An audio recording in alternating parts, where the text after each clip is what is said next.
이번 강의에서는 터치와 제스처에 대해서 알아보도록 하겠습니다. 먼저 우리가 볼 거는 리스폰더입니다.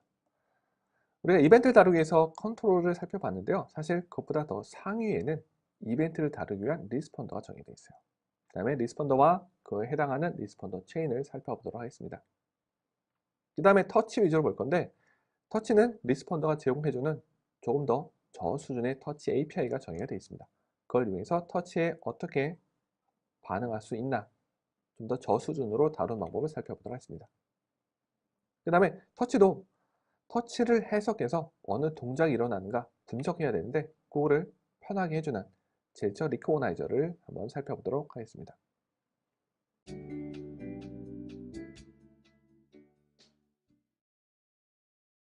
우리가 터치를 다루면서 뭘 봤냐? 이벤트를 봤죠. 이미 터치를 다룰 수 있는 이벤트가 정의되어 있는 걸 봤습니다. 컨트롤을 다루면서 봤었죠. 그런데 이건 뭐가 문제냐?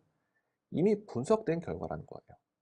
이 안에만 속한 것들만 사용한다면 컨트롤 가지고 사용하면 되는데, 이것보다 저수준의 터치 동작들을 다뤄야 될 때도 있거든요. 위에서 밑으로 끌었나, 왼쪽에서 오른쪽으로 끌었나, 이런 식의 이벤트, 이런 것들은 컨트롤이 해결하지 못하는 것들입니다. 이런 이벤트들은 리스폰더가 제공합니다. 리스폰더 클래스는 UI 리스폰더고요. 이 클래스 안에는 터치, 그 다음에 키 흔들기, 리모트 컨트롤에 관련된 그런 기능들을 제공해주고 있습니다. 그 다음에 리스폰더 처음 되는 건 아니죠. 언제 봤어요? 우리가 키보드를 다룰 때 퍼스트 리스폰더, 최초 응답 객체라고 하는 걸 봤었죠. 이게 바로 UI 리스폰더가 됩니다. 그러면 리스폰더에 있는 터치를 다룬 저수준의 API가 뭐가 있나 한번 살펴보도록 하겠습니다. 터치가 시작되는 것은 터치 비긴, 이동, 무브, 끝났다, 엔드. 터치가 취소, 전화가 온다거나 혹은 뷰 구조가 사라진다거나 그럴 때는 터치가 취소될 수 있습니다. 이런 네 가지 기본적인 저수준 API를 제공하고 있습니다. 리스폰더가 터치를 다루는 저수준 API를 제공하는 걸 봤는데, 그럼 얘를 가지고 어떻게 구현을 할까요? 하는 방법은 UI 리스폰더의 자식 클래스에다가 저 메소드를 만들면 돼요. UI 리스폰더의 자식 클래스는 뭐가 있을까요? 뷰가 UI 리스폰더의 자식 클래스가 됩니다. 그 다음에 뷰 컨트롤러도 리스폰더의 자식 클래스가 돼요. 그래서 뷰나 뷰 컨트롤에다가 저 메소드를 구현해서 작성하면 됩니다. 그럼 또 궁금하죠? 뷰와 뷰 컨트롤 어디 넣어야 될까요? 어디 넣어도 다 동작하게 되는데요. 대신 이건 이해하고 가야 됩니다. 리스폰더 체인에 의해서 어떤 거는 먼저 동작할 수 있고 어떤 거는 나중에 동작할 수도 있어요. 그러면 리스폰더 체인은 무엇이냐? 이벤트를 다루는 리스폰더 간의 연결고리를 리스폰더 체인이라고 합니다. 사용자가 화면에 터치를 했어요. 이벤트가 발생했죠. 그러면 내부적으로는 이벤트가 발생한 뷰를 찾는, 이벤트가 발생한 리스폰더를 찾는 과정이 있습니다. 그리고 찾은 다음에 이벤트가 발생한 그 뷰, 리스폰더에다가 이벤트를 처리하는지를 시도합니다. 이벤트 처리 시도하고요. 거기서 이벤트 처리하지 않으면 그 상위에 연결되어 있는 다른 리스폰더로 연결이 됩니다. 이런 식으로 리스폰더들끼리 연결이 되어 있어서 하나의 리스폰더가 처리하지 않았다. 그럼 그것과 연결되어 있는 다음 리스폰더, 그 다음 리스폰더도 안 하면 또 그 다음 리스폰더가 처리하도록 하는 게 리스폰더 체인이 됩니다. 우리가 다룬 씬에서 리스폰더 체인 구조는 어떻게 될까요? 우리가 터치를 했죠?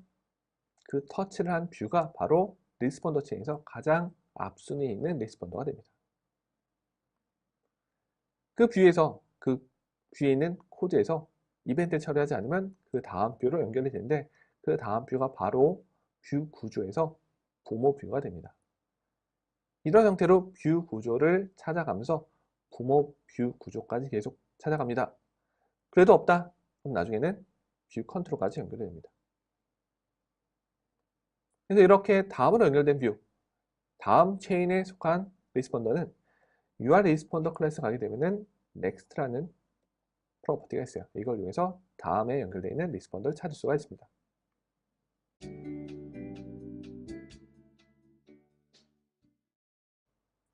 이제 터치 이벤트 다루는 방법을 살펴보도록 하겠습니다. 우리가 뷰의 터치 이벤트를 다룰 건데요. 뷰에는 터치 이벤트에 영향을 미치는 요소가 있어요. 뭐냐면 뷰에는 이주 유저 인터랙션, is multiple touch enabled 속성이 있습니다. 이 속성이 true가 돼 있어야 터치가 동작합니다. 멀티 터치를 사용하려면 특히나 이 두 번째 속성, 멀티플 터치 이네이블 속성을 true로 바꿔줘야 돼요. 기본적으로 인터랙션은 체크되어 있지만 멀티플은 체크 안 되어 있기 때문에 우리가 이후에 다룰 멀티 터치는 동작이 안 할 수도 있습니다. 그래서 이 부분 멀티 터치 다룬다. 특히 이 부분을 체크해 줘야 됩니다. 그러면 터치를 다루는 API를 만들어 보도록 하겠습니다. 리스폰더의 자식 클래스인 뷰나 뷰 컨트롤에 작성하면 됩니다. 우리는 뷰 컨트롤러가 이미 있기 때문에 뷰 컨트롤에 작성하면 됩니다. 그래서 터치에 대한 API를 제정입니다. 오버라이드 할 거예요. 일단 터치 비긴 보겠습니다. 터치 비긴은 터치가 시작할 때 동작하는 API가 되죠. 오버라이드 터치 비긴을 합니다. 파라미터가 있어요. 터치스, 그 다음에 이벤트가 있죠. 첫 번째가 바로 이 이벤트를 발생시킨 터치에 대한 정보가 전달이 됩니다. set인데 set은 콜렉션 타입 중 하나죠. UI 터치 타입에 대한 객체가 전달이 되는데 이 객체가 하나면 터치가 하나 발생했습니다. 싱글 터치가 되겠죠. 하나 이상이다. 멀티 터치가 됩니다. 이런 식으로 터치에 대한 API 보게 되면 이벤트를 발생시킨 터치에 대한 정보가 전달이 됩니다. 터치에 대한 정보는 UI 터치로 전달이 돼요. 그럼 UI 터치를 이용해서 터치 언제 발생했느냐? 이 터치는 몇 번째 탭의 터치냐? 그 다음에 터치에 대한 위상, 이게 시작한 터치인지 혹은 이동 중인 터치인지 종료된 터치인지 알 수가 있고요. 터치가 발생한 뷰, 그 다음에 터치에 대한 색이 알 수가 있습니다. 터치가 발생하면 우리는 대부분 터치가 발생한 좌표를 통해서 분석을 시작합니다. 그렇기 때문에 UI 터치에는 터치가 발생한 좌표를 얻어온 기능이 있는데 좌표는 상대적이죠. 예를 들어 볼까요? 전체 씬입니다. 씬에서 이 지점에 좌표가 있을 거예요. 이거는 전체 씬 대비해서 이 좌표가 있겠습니다만 자식 뷰가 있습니다. 이 뷰를 기준으로 좌표는 어떻게 될까요? 다르게 되겠죠. 그러다 보니까 터치의 위치를 가져올 때는 기준이 되는 뷰를 파라미터로 입력하게 되어 있습니다. 그 다음에 이전에 있는 터치 좌표를 얻어온 기능도 있고요. 반환 타입은 CG 포인트로 전달되기 때문에 X, Y 좌표를 얻을 수가 있습니다. 그러면 터치 이동 중인 그때 터치 좌표를 한번 얻어볼까요? 셋에서 하나를 가져와서 거기서 로케이션 뷰, 터치가 발생한 뷰를 기준으로 좌표를 얻어오는 코드가 됩니다. 터치를 다루는 API를 보고 있는데 파라미터 두 개 있어요. 하나는 터치스라는 이름의 set 타입이었었죠.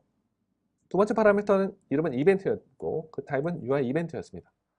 어떤 차이가 있을까요? 한번 살펴보도록 하겠습니다. 멀티 터치를 가지고 한번 예를 들어보도록 하겠습니다. 터치가 두 개를 가지고 오므리는 축소한 동작이 될 겁니다. 그때 두 손가락을 동시에 이동할 수 있겠죠? 하다 보면 하나의 손가락을, 하나의 터치를 멈추고 다른 하나만 움직일 수도 있을 겁니다. 첫 번째 경우 움직이고 있는 터치는 두 개입니다. 그래서 터치 무브가 발생하게 되는데 그때 전달된 터치에 대한 정보는 두 개예요. 왜냐? 이동하고 있는 터치가 두 개다 보니까. 두 번째 경우는 터치 무브가 발생하게 되는데 이때는 하나의 터치는 고정되어 있습니다. 터치 무브로 전달되지 않아요. 첫 번째 파라미터 전달되지 않습니다. 움직이고 있는 터치 정보만 터치 수로 전달이 돼요. 그래서 두 경우, 첫 번째 경우는 첫 번째 파라미터는 두 개의 터치 전달되지만 두 번째 경우에는 첫 번째 파라미터는 터치 정보가 하나만 전달이 됩니다. 그럼 나머지 정보가 어디 있을까요? 바로 두 번째 파라미터에 있습니다. 이벤트에는요, 이 정보까지 다 포함해서 전달이 돼요. 그래서 터치에 대한 API, 첫 번째 파라미터 같은 경우는 해당 이벤트를 발생시킨 터치 정보만 포함하고 있고요. 두 번째 파라미터는 그 터치 이벤트가 속한 전체 이벤트 정보가 전달이 됩니다. 그래서 API를 봤을 때는 터치 무브드에서 터치스, 현재 이 이벤트를 발생시킨 터치 객체만 전달됩니다. 이벤트는 모든 터치 정보를 얻어낼 수가 있어요. 그럼 UI 이벤트 타입 한번 보도록 할까요? UI 이벤트에는 터치에 대한 타입, 보조 타입을 얻을 수가 있습니다. 그중에 우리가 필요한 것은 모든 터치, all touches 해가지고 모든 터치를 얻어낼 수가 있어요. 그리고 특정 뷰에만 일어난 터치도 얻어낼 수 있는 기능도 제공이 됩니다. 이런 방식으로 터치에 대한 API 첫 번째 파라미터, 두 번째 파라미터 어떤 차이가 있나 살펴봤습니다. 터치 정보를 통해서 우리가 좌표를 얻어왔습니다. 그 다음 우리가 할 일은 좌표를 가지고 사용자 행위를 분석하는 일이에요. 그러다 보면은 좌표를 가지고 몇 가지 동작들을 해야 되는데 자주 사용되는 API를 살펴보도록 하겠습니다. 일단 두 점 있습니다. 두 점 사이 거리를 구하는 것도 굉장히 많이 접하게 될 거예요. 두 점 사이 거리를 구하는 간단한 코드 있습니다. 공식은 수학 시간에 배웠죠. 그 다음에 이 터치가 특정 영역에 속해 있나 속해 있지 않나 그걸 판단하기 위해서는 CGRECT를 이용해서 영역에 대한 정보 X, Y와 위드 하이트가 있고요. 그 내에 포인트가 포함되나 안 되나를 알 수가 있습니다. 또 영역끼리 비교하는 기능도 있습니다. CGRECT들끼리 포함되어 있나 포함되지 않았나 이렇게 판단할 수가 있습니다. 이런 형태로 좌표를 가지고 다루는 그럴 때는 우리의 약간 수학적인 지식을 필요로 하기도 합니다. 그래서 우리 터치 정보를 분석하는 걸 살짝 알아보도록 할까요? 예를 들어서 멀티 터치를 이용해서 확대 축소를 구현한다고 하겠습니다. 현재 터치가 됐죠? 터치 무브에서 두 개의 터치 이벤트 그 정보를 통해서 XY 좌표를 얻을 겁니다. 거리를 구해야죠. 아까 봤습니다. 그럼 이게 멀티 터치를 이용해서 확대 중인지 축소 중인지는 이전 거리를 통해서 얻은 거리와 비교해야 됩니다. 현재 터치에 대한 거리가 바로 직전 터치보다 좁아지고 있다. 축소가 되겠죠. 더 멀어지고 있다. 확대가 될 겁니다. 이런 형태로 터치에 대한 좌표를 계속적으로 분석해서 사용자의 동작을 해석을 해야 됩니다. 그래서 사실은 터치에 대한 정보를 얻어내는 건 굉장히 간단하죠. 대신 해석하는 게 조금 어렵기도 합니다.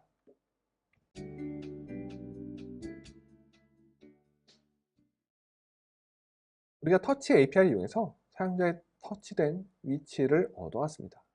그 다음에 터치 위치를 분석해야죠. 어떤 행위를 하고 있을까? 확대를 하고 있을까요? 회전하고 있을까요? 터치에 대한 정보를 얻는 건 쉬운데 사실 분석하는 게 좀 어려워요. 코드가 굉장히 길어지기도 하고요. 그래서 뭐가 제공되느냐? 사용자가 어떤 제스처를 하고 있는지 그거를 분석해주는 제스처 리코그나이저가 있습니다.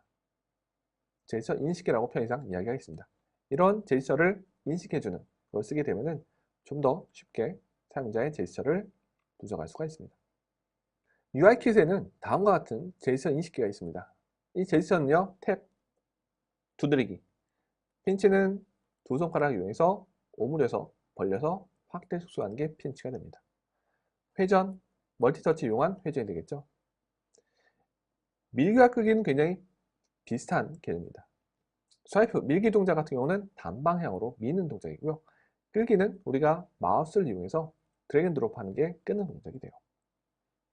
그 다음에 롱터치, 오래 누르기, 화면 모서리 끌기, 커스텀으로 정의하기 이런 식의 제스처 인식기를 제공해 줍니다. 이 제스처 인식기는 라이브러리에도 들어가 있습니다. 제스처 인식기를 인터페이스 빌더 가지고 한번 사용해 보도록 하겠습니다. 해당 제스처가 발생하는지 그거를 제스처 인식기를 추가를 해줘야 됩니다. 그 제스처가 발생하는 걸 감시할 만한 뷰에다가 인터페이스 빌더에서 라이브에서 쭉 끌어다 넣습니다. 지금 화면은 핀치 줌에 대한 제스처 인식기를 추가하는 코드예요.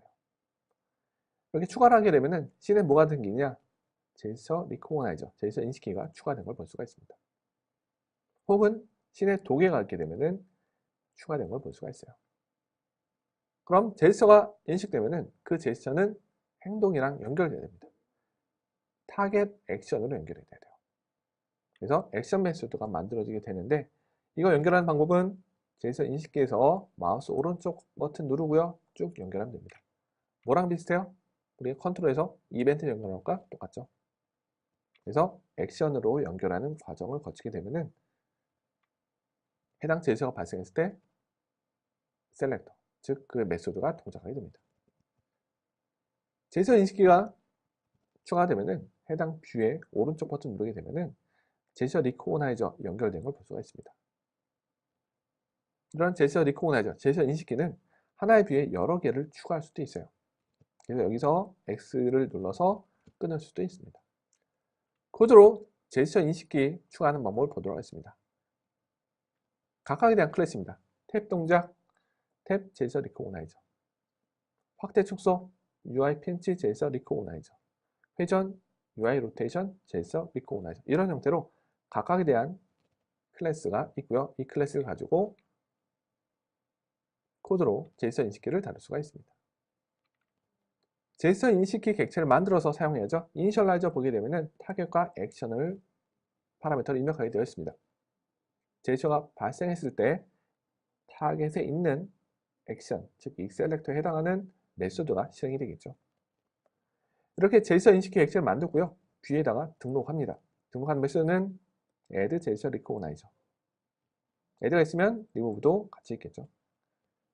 현재 등록되어 있는 제스처 인식기는요. 제스처 리코그나이저스라는 프로퍼티를 통해서 얻어올 수가 있습니다. 그러면 코드로 제스처 인식기를 한번 추가해 볼까요? 일단 제스처 인식기 객체를 만듭니다. 팬이기 때문에 끄는 거 되겠죠. 팬 이벤트가 발생하면 셀프에 있는 액션 핸들 팬이라는 메소드가 동작합니다. 이 제스처는 어디 발생해야 돼요? 레드뷰라는 이름의 뷰에다가 발생하면 되죠. 사용자가 화면상에 보이는 레드뷰에다가 끌면은 셀프에 있는 핸들펜 이 메소드가 되겠습니다. 이런 식으로 제스처가 발생했을 때 타겟 액션 이용해서 제스처 인식기 사용하는 코드를 살펴봤습니다. 제스처 인식기에 대한 속성을 한번 살펴볼까요? 제스처 인식기에 대한 속성 인스펙터 보게 되면요. 보통 구체적인 동작에 대한 제스처 인식기가 있고 그에 대한 부모 클래스로는 일반적인 제스처 리코그나이저가 들어간 걸 볼 수가 있습니다. 상속 구조가 있기 때문에 이렇게 됩니다. 그래서 공통적으로는 제스처 인식기마다 사용 여부, 그 다음에 제스처와 터치에 대한 관계. 예를 들어서 제스처 인식에 실패했다. 그럼 터치 동작으로 넘어가게 됩니다. 이런 거에 대한 속성이 있고요. 그 다음에 제스처 고유에 대한 속성을 해줄 수가 있습니다. 그럼 몇 가지 제스처 인식기에 대한 구체적인 속성을 살펴보도록 하겠습니다. 탭 제스처 리코그나이저. 탭과 터치가 있는데 뭐가 있느냐? 제스처 리코그나이저마다, 제스처 인식기마다 인식되어 있는 속성을 전달해 주는 게 있고요. 아니면 인식하기 위한 조건을 설정해 줄 수가 있습니다. 탭에 있는 거는요. 인식 조건이에요. 몇 번 탭을 해야 인식을 하는 건가? 탭 동작을 인식하는 건가? 탭을 2번 주게 되면은 더블 탭을 빠르게 하게 되면 그때 인식이 됩니다. 터치 몇 개의 터치를 하느냐? 이런 식으로 인식하기 위한 조건을 설정해 줄 수가 있습니다. 핀치 확대 축소입니다. 이때 스케일이 있죠? 스케일은 측정된 값을 의미합니다. 인식하기 위한 조건이 따로 들어가 있지는 않아요. 밀기, 인식하기 위한 조건 수합이 있습니다. 어떤 방향으로 밀 때 인식할 것인가. 끌기도 마찬가지입니다. 몇 개의 터치 가지고 끌어야만 인식할 것인가. 이런 형태로 제스처 인식기마다 인식 조건을 위한 설정을 해줄 수가 있습니다. 회전이나 오래 누르기 제스처도 마찬가지예요. 회전, 따로 인식 조건은 없습니다. 측정된 값이 있고요. 롱 프레스 얼마나 오래 눌러야 동작하는가. 이런 식으로 제스처 리코그나이저마다 각각에 대한 속성을 설정해 줄 수가 있습니다. 제스처 인식기를 등록한 뷰에 해당 제스처가 발생하면 타겟 액션에 의해서 메소드가 동작합니다. 그럼 메소드에서 뭘 하느냐? 사용자가 어떤 제스처를 했나? 제스처에 대한 정보를 얻어와야 됩니다. 얻어온 방법이 일단 액션 메소드에 보면 샌더가 전달되죠? 샌더는 사실 이벤트를 발생시킨 제스처 리코그나이저 객체가 전달됩니다. 이걸 토대로 제스처에 대한 정보를 얻어낼 수가 있어요. 그리고 이런 액션 메소드는 불연속적으로 발생하는 게 있고 연속적으로 발생하는 게 있습니다. 이게 뭐냐면 탭 동작 같은 경우는 한번 탭하면 한 번만 발생합니다. 그러나 끌기 밀기 같은 것들은 이 동작이 계속하는 한 계속 연속적으로 발생을 해요. 그래서 이런 제스처 인식기에서 액션 메소드는 어느 제스처 리코그나이저에 따라서 연속적으로 발생할 수도 있고 아니면 단발적으로 발생할 수도 있습니다. 제스처 인식기에서 제스처가 인식됐습니다.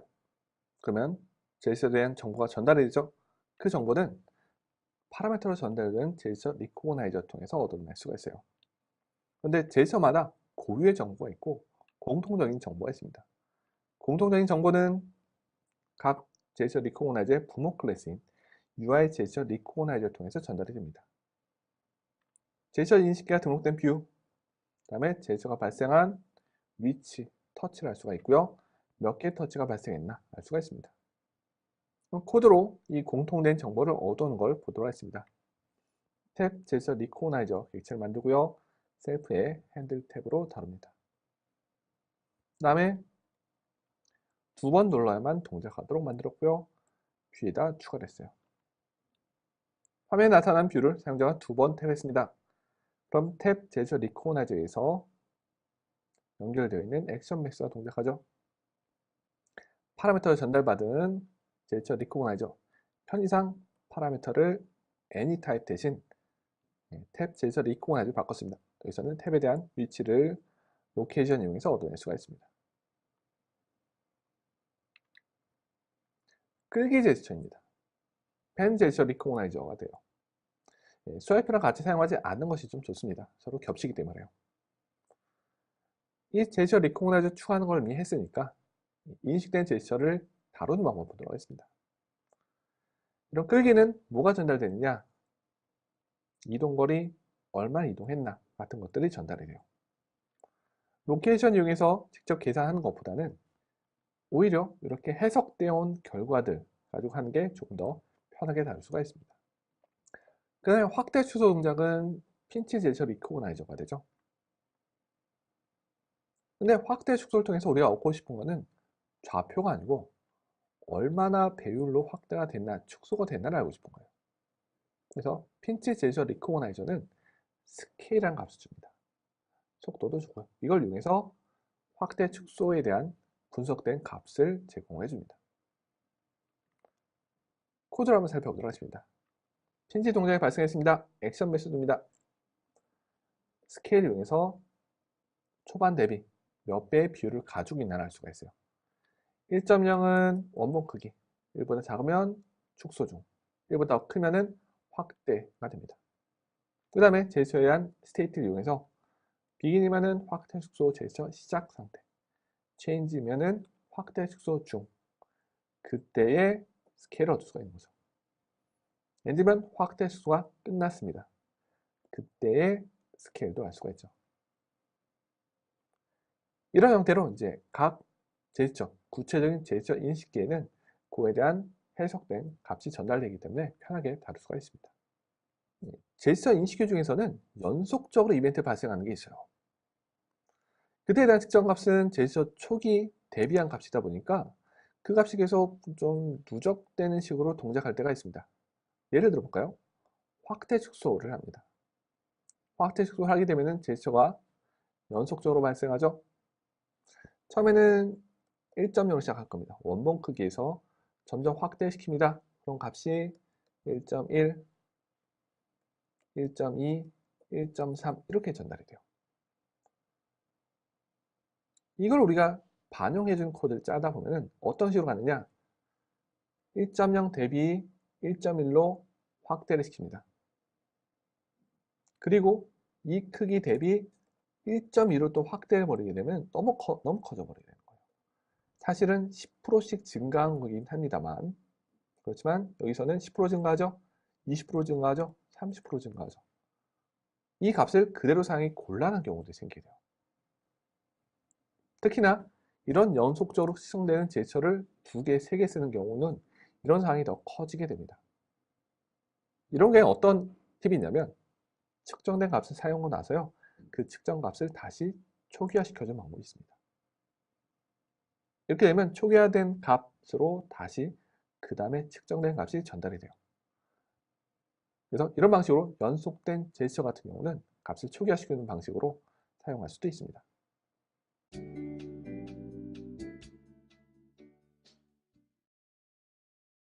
터치와 제스처를 이용한 실습을 진행해 보도록 하겠습니다. 일단 프로젝트 하나 만들어 놨고요. 그 다음에 실에다가는 뷰를 하나, 그거를 빨간색 레드뷰라는 이름으로 아울렛을 연결했습니다.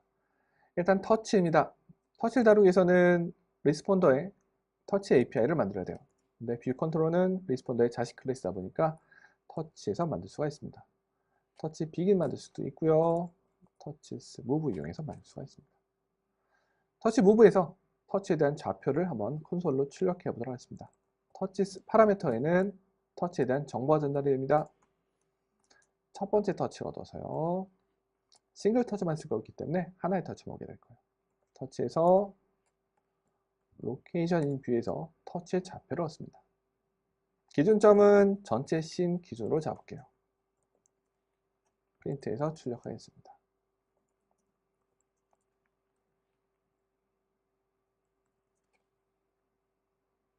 동작시키도록 하겠습니다. 터치 좌표가 콘솔로 출력이 될 거예요.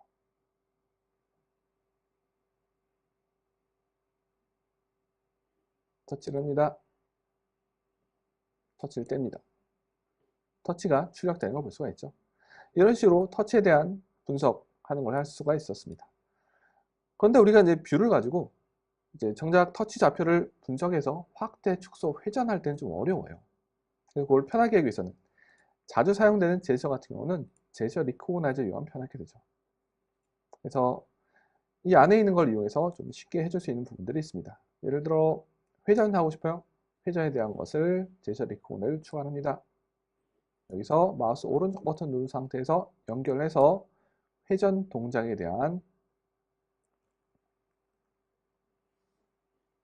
타겟 액션을 연결할 수가 있습니다. 회전 제스처가 발생하게 되면은 이 메소드가 동작하게 될 거예요. 코드를 한번 연결해 보도록 하겠습니다. 확대 축소입니다. 핀치 제스처를 이용하고요. 타겟은 셀프로, 액션은 핸들 핀치 미리 만들어 놓은 걸로 하겠습니다. 그래서 미리 만들어 놓은 뷰에다가 add에서 제스처를 추가할게요. 그러면 이벤트가 발생하면은 핸들 핀치가 동작합니다. 그래서 뷰에서 이제 확대 축소 제스처가 발생하게 되면은 이제 이 핸들 핀치가 동작하게 되겠죠. 여기에는 사용자의 제스처에 의해서 확대 축소된 비율이 전달이 됩니다. 분석된 값이 전달이 되죠. 파라미터로 전달이 되고요. 이걸 통해서 제스처 리코그나이저를 통해서 전달이 되고 이걸 토대로 뷰에 한번 반영해 보도록 하겠습니다. 뷰에는 뭐가 있냐면은 트랜스폼이라는 게 있습니다. 얘는 뷰를 변형시키기 위한 행렬식이래요. 여기다가는 그 스케일 값을 넣어줘서 그 크기만큼, 이 스케일만큼 변형시켜주는 트랜스폼을 새로 만들어냅니다. 이렇게 만들어낸 행렬식을 다시 뷰에다가 대입해주면 확대축소 제스처에 의해서 측정된 값만큼 뷰가 변형이 될 거예요.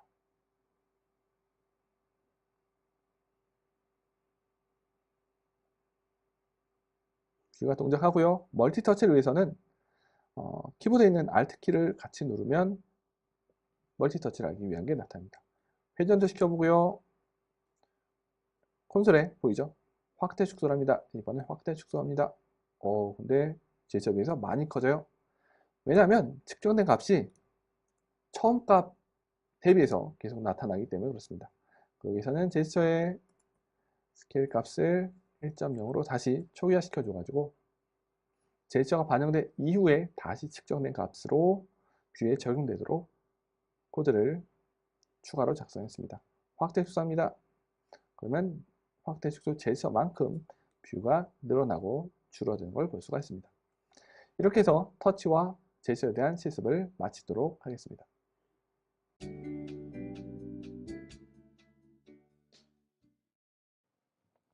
지금까지 터치와 제스처를 살펴봤습니다. 먼저 우리가 본 거는 리스폰더였습니다. 리스폰더는 이벤트를 다루기 위한 저수준의 API를 제공했었죠. 그 다음에 리스폰더들끼리 체인 형태로 연결된 걸 봤습니다. 앞에 있는 리스폰더가 이벤트에 대한 처리를 하지 않으면 그 다음으로 계속 연결되어 있는 리스폰더로 이벤트 처리를 미루는 방식입니다. 네, 터치를 봤습니다. 터치를 다루는 저수준 API를 봤습니다. 터치 시작, 터치 중, 터치 끝, 취소. 그 상태에 대한 API를 구현한 걸 해봤고요. 그 구현 코드에서 터치에 대한 정보를 분석을 해봤습니다. 그 다음에 제스처 인식기를 봤었죠. 터치를 가지고 사용자의 동작을 해석하기 조금 어렵습니다. 그래서 자주 사용된 제스처 같은 경우는 제스처 인식기를 이용해 가지고 좀 더 쉽고 간단하게 제스처 분석된 결과를 얻어서 사용하는 코드를 살펴봤습니다. 네, 지금까지 터치와 제스처를 살펴봤습니다.